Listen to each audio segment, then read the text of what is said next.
Hello, I'm Erin Marcus, founder and CEO of Conquer Your Business, and I want to welcome you to Ready Yet?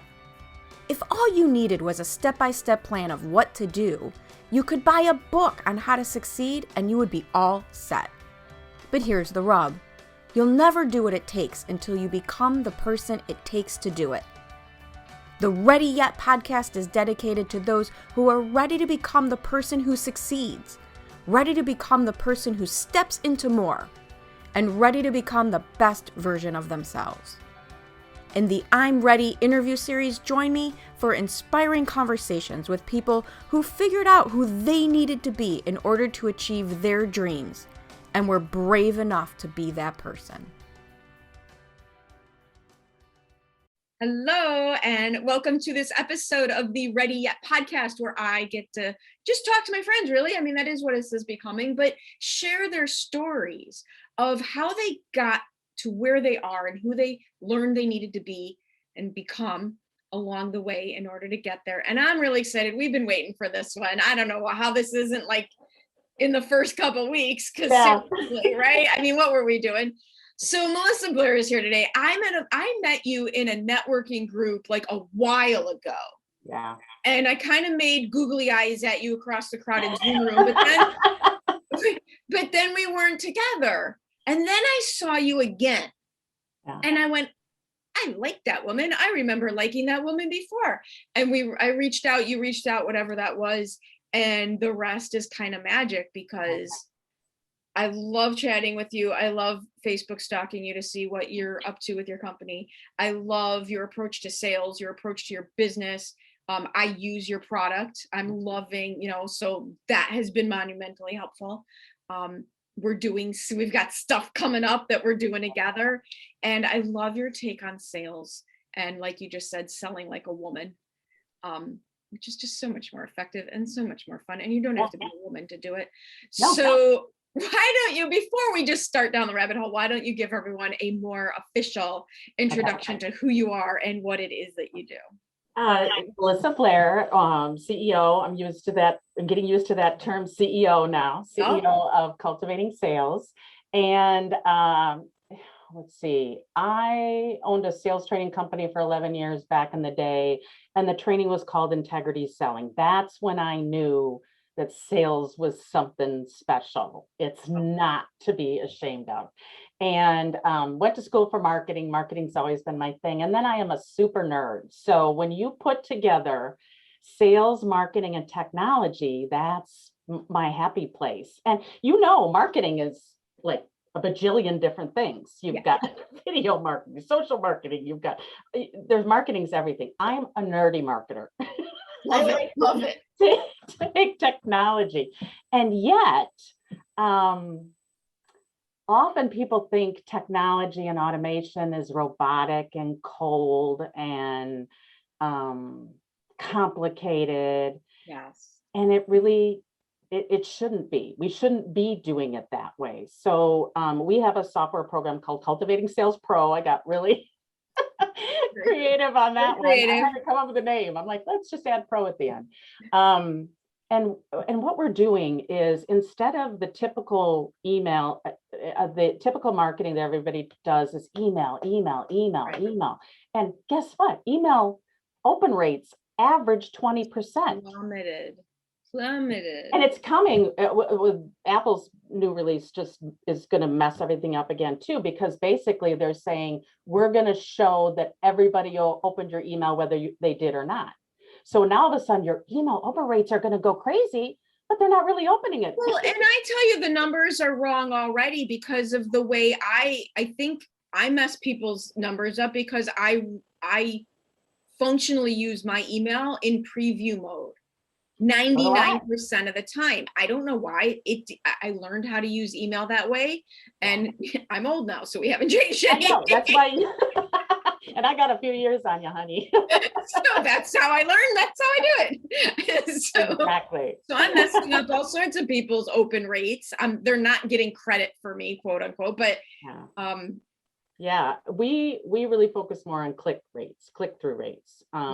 Where are you sending them in your email? And don't have 40 links, because email gods, and I don't mean for this to be an email deliverability thing, but we study that a lot. And the more crap you put in your email, the more likely that the email gods are going to go, oh no, no, you're not getting through. Yeah. So I have a question for you. I'm just going to start asking random questions. Being of my age, where did your experience in sales start, even before you had your own?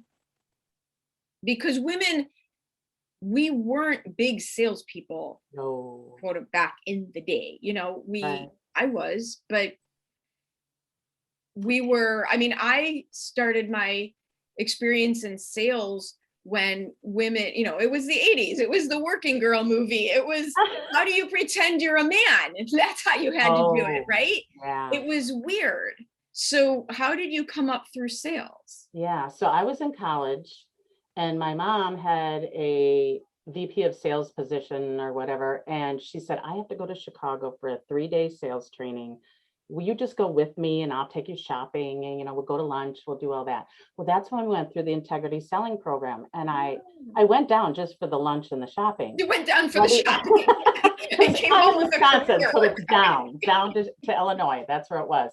And I said, at the end, I'm like, oh my God, I've gone to college for something I didn't know, but sales, it's all about helping people. It's solving problems. I love to do that. And so that's when we became distributors for that organization. We were the first women that they ever had as a distributor, because again, it was back in the 80s, so you didn't do that kind of stuff.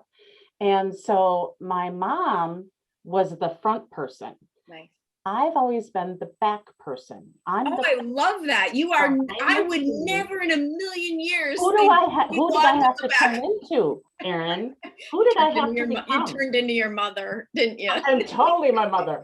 And that's a good thing. But I don't even know if you know, even to this day, if you put me in front of a room with a microphone, I am out of that room so fast, you didn't even see me move. I hate being the center of attention. Hate it. But then COVID comes along. Yeah. Zoom starts coming along. I start getting asked to speak all over the place. I love speaking behind my computer. Right. From the safety of your own home. As long as I'm in my safety zone, I'm an introvert, but I get extroverted when I'm in my comfort zone. You get right. You get brave. You get brave. And so a lot of my introverted clients, one of the reasons they love Zoom is, and one person put it very great perception this way, everybody's the same size box. You don't have to compete with someone like me, with the big mouth and the big energy, and I'm just here to have fun. And sometimes I can control it and sometimes I can't, but you no longer have that energy, you know, I hate to say it, that energy in the room challenge. Yeah. And it's more organized. It is. And of course, Zoom makes so much more possible, because we used to have to drive around everywhere and now we don't, and it just changes everything. But to finish the story with my mom, so we had that business together for 8 years. I had my first baby, Rachel. She was 2 months old and my mom dropped dead. Oh my God. Just had a blood clot in my lung, died. I was pregnant again in a few months. So that was a great idea. And I did that business another 4 years. And I was so flippin' miserable and unhappy. And I knew I had to quit, or I actually sold it, when my daycare lady said, "You're our #1 customer again this year." And I just started bawling. Oh, wow. You know, the hormones, the grief. You were a hot mess. I was a mess. And so I sold it, stayed at home for 8 years, had our third baby. Her name's Stephanie. We have Rachel's 26 now, Austin's 25, and Stephanie's 20. And so we had our hands full. Once Stephanie went off to school, my husband said, "I think you need to get a job." Right, because you're not a sit back and do nothing. No. You're not a lady who lunches. No. So I stumbled into the factory automation, robotics world, and ended up in sales and marketing and doing all the stuff and everything. And then all of a sudden, and I honestly had a awesome job, incredible bosses, loved the job.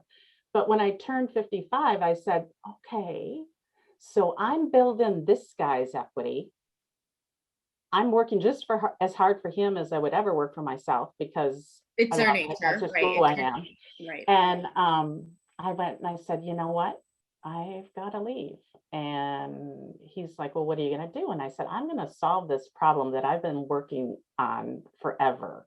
And that's the fact that I would go out and work with our distributors. And I hope I don't offend anybody here, but in industrial sales, the sales process is you bring donuts on Friday. My ex-husband is one of the #1 salespeople in the Midwest for industrial supply company. And now he has a lot of knowledge on how to solve the problems. They don't just call him to order paper towels. Right. But I do also remember when we were together and we were in our 20s. So this was back in the 90s. Yeah. That was the process, was just being seen. Yeah. And bring donuts, bring pizza. Pizza. Yeah. Have a golf outing. Yeah. And you know what? There's nothing wrong with that, except it's throwing a lot of stuff at the wall, but you're not really having conversations. It was surface. Yeah. It works in some industries, and then in other industries, it just doesn't translate. Well, and when COVID hit, it stopped. It went away. Right. So they've had to retool everything. But at the time I came in, and I'm talking nurture campaigns, email marketing, building funnels, doing all this stuff. And they're looking at me like I'm crazy. And then I tell them, well, you have to buy MailChimp, and you have to buy Calendly, and you have to get a funnel builder, and you have to have a CRM. And they're like, and so I would help them duct tape together this monster. I've been there. Been there. It was horrible. And it was very confusing. And it doesn't even matter if it was expensive, because it was paying for itself, but only one person knew how to work the monster. And it sure wasn't me. It was not me. It was me. And they'd be like, it's broken. And I'm like, oh, because once one software would change something, it would break the whole thing. And then Zapier came along, so it could all talk to each other. Oh, great. Now we need a third party to talk to each other. And then Zapier wouldn't work. And and that became my mission. And so when I started this business almost 5 years ago now, I was selling a different software program. It was a program out of Israel called Visita. And it was great because it started putting all that stuff together. The problem is clients would get to a certain level and they go, Melissa, when this happens, I want this, this, and this to happen. Well, that's automation. And Visita didn't have automation. So then I'm like, okay, now they'd graduate away from me and have to go to something like HubSpot, which is $1,000 a month. Right. Well, who can afford that when you're a small business? Well, what I love, what you're talking about, what you did, whether you intended to or not, is you took everything you knew, everything you were good at, and everything you enjoyed, and in response to market need, not in a bubble, right? Not in a feel good, save the world, I don't care if anybody needs it, this is what I'm selling bubble, but in response to a market need, put it all together. I would like to take credit for that. Go ahead. I'm giving it to you. Go ahead. But no, I can't, because here's the deal. I'm introverted, right? And I'm a behind the scenes person, right? So I was going to sit in my new little basement office and I was going to design, the thing. And then I had a coach at the time, and I'm a huge believer in you need certain coaches, certain times and all that. And so Todd would say to me, Melissa, you have to get out and network. And I'm like, network? What would I say? I don't even know what I'm doing yet. Why would I go out and network? And he's like, you got to just trust me. And I'm like, no, I'm not going, I'm embarrass myself. And people are going to ask me what I do. And what am I going to say? I don't know. And so finally I go, fine, I'll get out there. And that's when I joined eWomen Network and met Jamie and all that. And guess what? They told me Right. what they wanted me to build. Exactly. This is so, I scream this from the rooftops so much. One of the things I teach in marketing is messaging and how to ask for referrals and how do you talk about your business.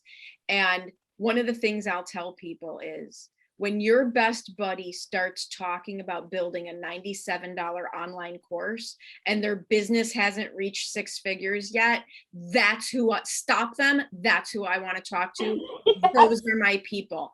And what, it's a tongue-in-cheek way of saying you responded to the marketplace by getting out in the marketplace and having conversations. And I love the fact that you keep saying you're introverted, which means if you can do it, other people can do it. It's not fair for me to say, go do it, because you got to pull me away from the guy in the supermarket, right? That I'm learning his life story. So it's not fair for me to tell somebody who isn't comfortable doing that.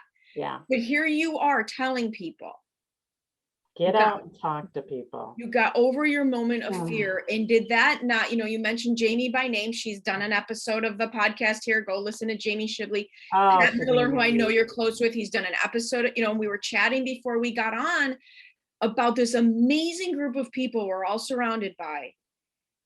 Look at what you would have missed if you wouldn't have just tried. I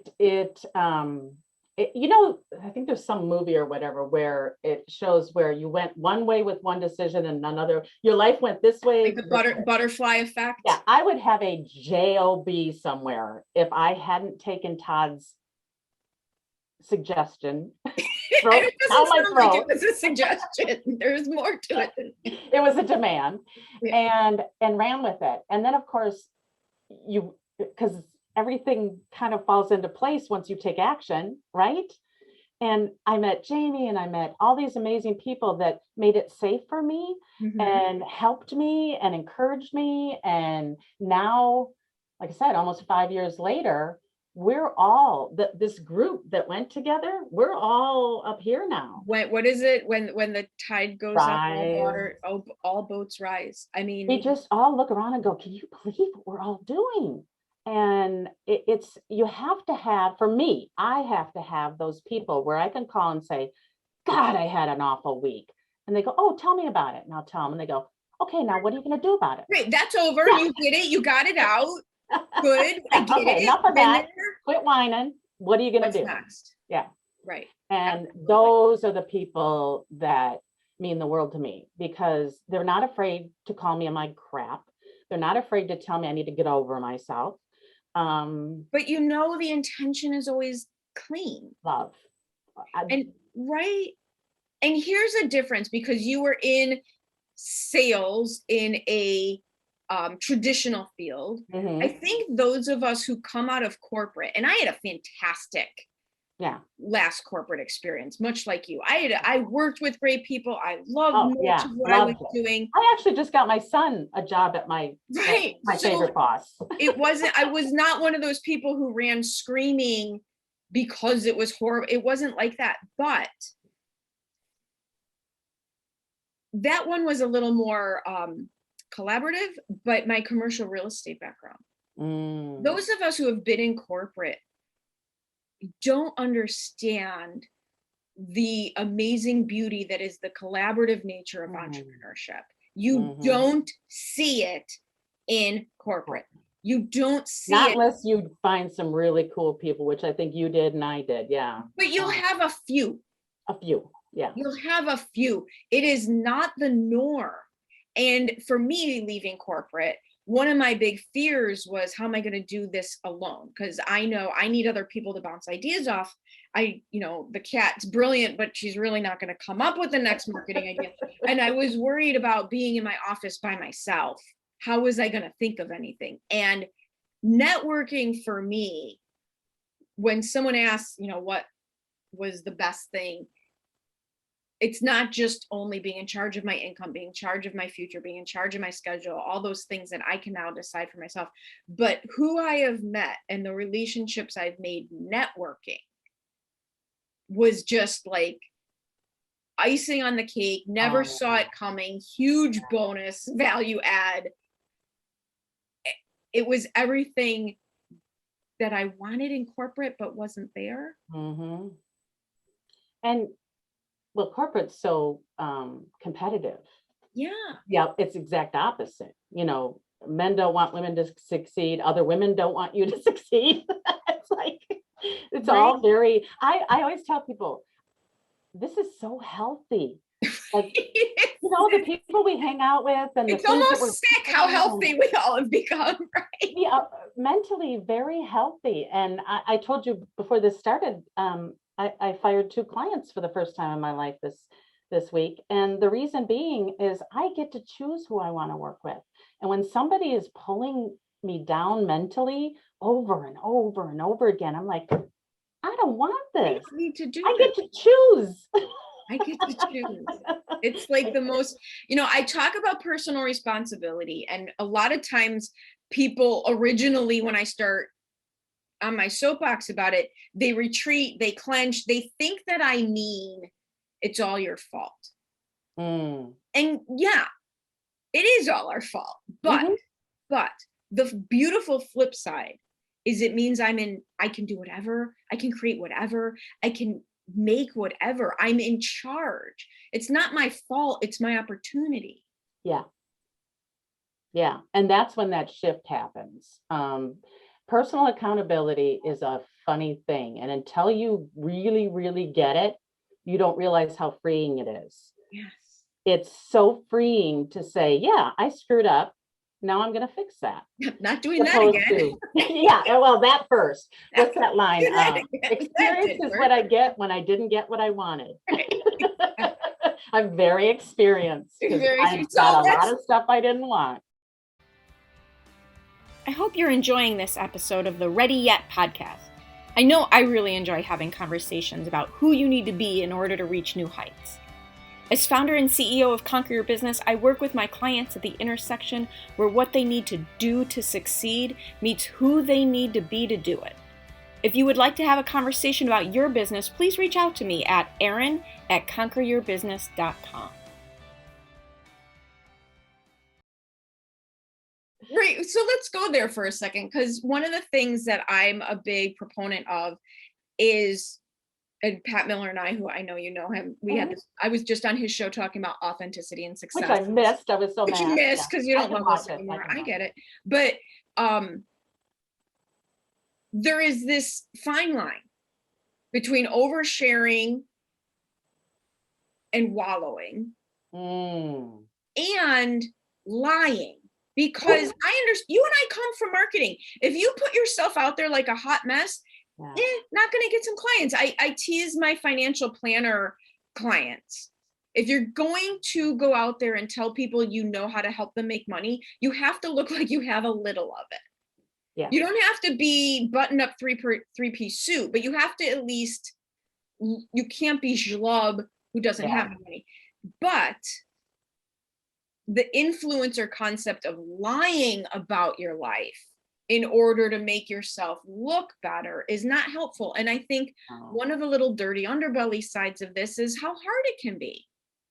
Yeah. And when we share some of the hard, then the people who are coming up with us, behind us, get a little braver. Well, and that's what they did for me. You know, they made it safe for me to make mistakes because they shared their mistakes with me.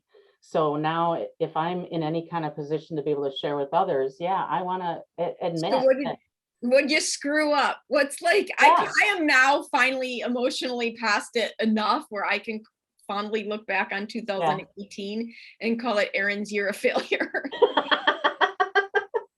I'm telling you, if you were to look at what I thought I was trying to do and oh my God, there's a reason why none of it worked, and thank God none of it worked. Yeah. Because those were not good ideas. So but at least you took action. And I think that's what people don't want to do. They don't want to take action until they know it's going to be perfect. Well, guess what? You don't know. You don't know.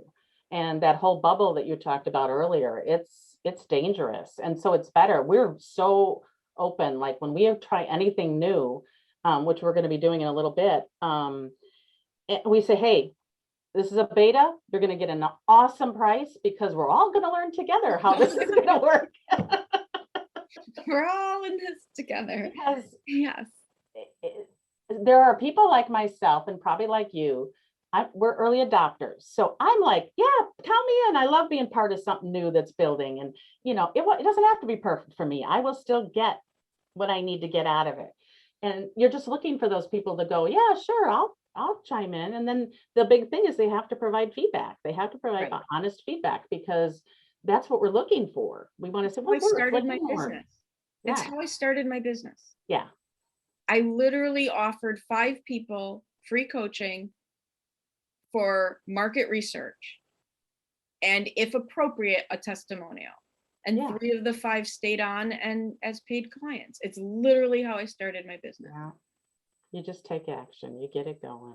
So what'd you screw up? What's the worst thing you screwed up? Screw up? Oh man, there's so many, but I think I will go back to the old business after my mom died, and she was the out person, and I would hide in the office. And then after she died, I had to go out, and I sucked at it. I was horrible. But it wasn't your natural, and also your mom just died and you had babies. Yeah. So could you pick a harder situation? Right. Yeah. It just, again, to be where I'm at now. And it was funny because about 3 years ago, through networking, I met a gal in Australia, and she was a astrologist. Mm-hmm. And she said, let me do your chart for you. And she was reading back. She goes, oh, Melissa. She goes, literally, she said, you're moving from behind to out front. And I'm like, no, I'm not. Not me. No, you never met me. Guess what? Guess what? So COVID brought a lot of good things. Obviously, that sounds horrible. I was just thinking I gotta backtrack that. I am a silver lining person. So it was a catalyst. It was a catalyst for people to, incorporate, to learn that there's a different way to do work. You can be more flexible and get things done. It was a catalyst in many positive ways. It's always a shame. Here's the thing: catalysts are never warm and fuzzy. They're just not. No, and this wasn't either, for many reasons, but it's also how you are willing to, what you're willing to do to overcome the obstacle. And you read it all the time. Restaurant A went this way and closed their doors and failed. Restaurant B is doing better than ever because all of a sudden they realized, oh, we can do pickups, we can do this, we can do, and they just went, whoa, whoa, whoa, we're going to do this. It's the whole premise of the podcast, quite honestly. You'll never do what it takes until you become the person it takes to do it. But one of the things that COVID showed me, and I've put this in presentations, is it's not the circumstances that dictate the outcome. It's the person. Yes. Because something will always happen. Look at where you've been through. Something will always happen. You'll have more children than you planned on having. Not anymore. Right? Right? I mean, something will always. But what comes from that? So you know the whole story. So my youngest daughter was finishing up her freshman year in college in Minnesota, about 3.5 hours away. COVID hits, and she's like, "Okay, I'm going to wrap up the year here. I don't know what to do next. I hate online school." And because she went to college for the college experience, and I said, move home for the summer. I'll just give you, nobody knows what I do. My husband says, all I hear is laughing all day. I don't know what you do, but you're happy. And that makes me happy. So I said, just come home. I'll give you some stuff to do. Well, lo and behold, neither one of us knew this, but she's just like me. The girl's brilliant.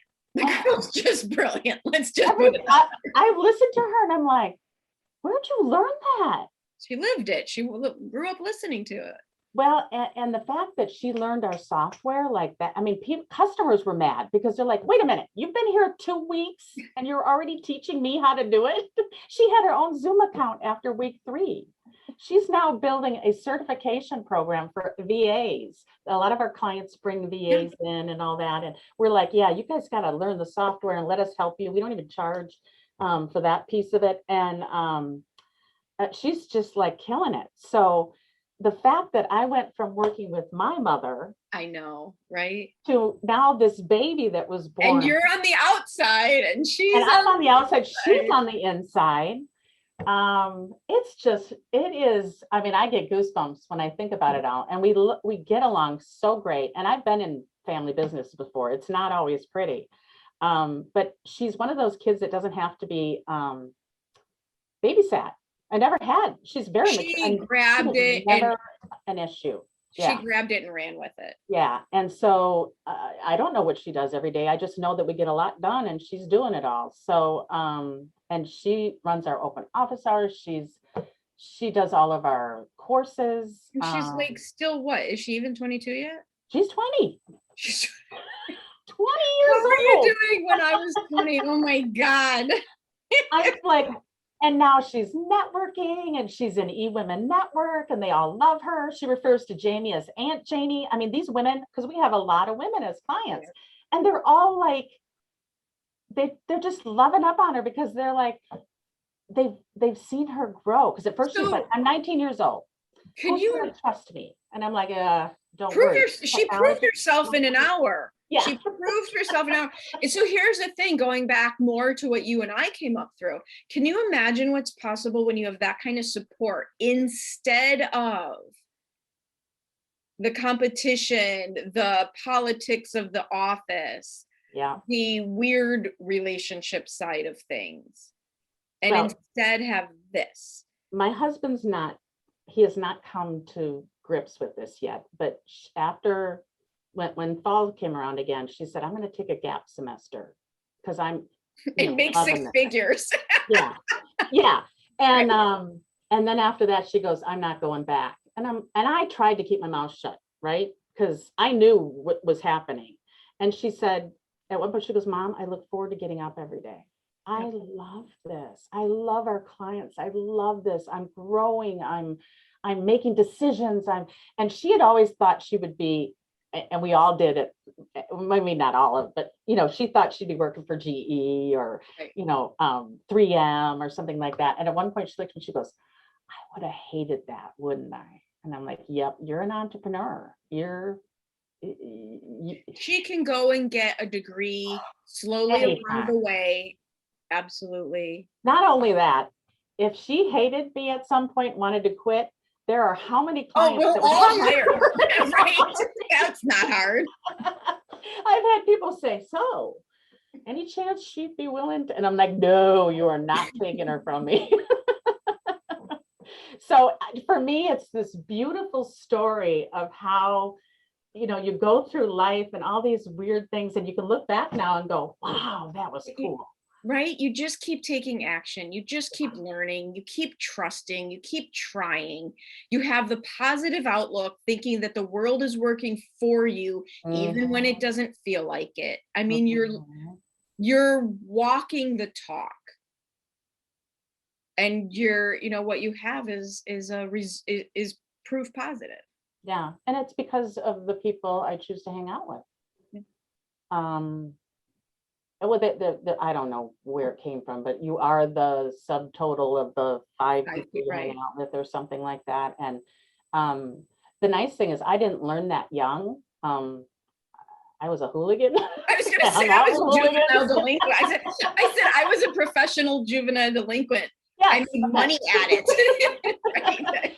I can call it a professional because I actually made money at it. Oh, that's funny. But Stephanie, I think it was her sophomore year in high school. She was hanging out with the cool kids, right? And she goes, you know what? I don't respect their values. And she went and completely changed her. And now she's living with her best friend. And she's so light years ahead of us. Oh my God. I look at her like, who are you? How did I get you? I was going to ask you what you're most proud of, but I don't think you already know that. Everybody knows how proud I am of her. Yeah. So here's the deal. How can people continue this conversation? Like if you, because you have not just such a great outlook as a great networker, but also the product that you offer is invaluable to the businesses who are really making those quantum leaps. And like you and I talked about, let's do it right before we do it all wrong. Saving that, right? How do you help someone lessen their learning curve?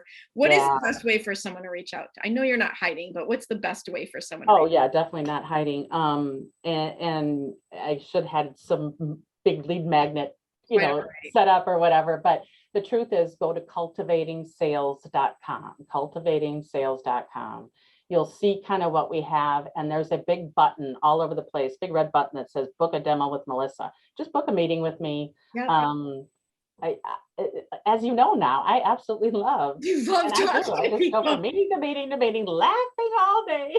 Exactly. It's all rainbows and puppies and unicorns over here. Awesome. Well, seriously, I loved hearing more of your story because I know we have so much fun together, but this way I got even just a little bit more insight. So thank you so much for spending some more time with me today. Thank you so much for joining me on the Ready Yet podcast. I get so motivated by the amazing accomplishments of the remarkable people I meet, and I'm excited to be able to share some of their stories with you. You can find more episodes of Ready Yet at your favorite source for podcasts or at conqueryourbusiness.com. And if you've already decided that you are ready to become the person you need to be to achieve your big goals, feel free to reach out to find out how I can support you in your efforts. Or check out the Work with Erin page on the Conquer Your Business website.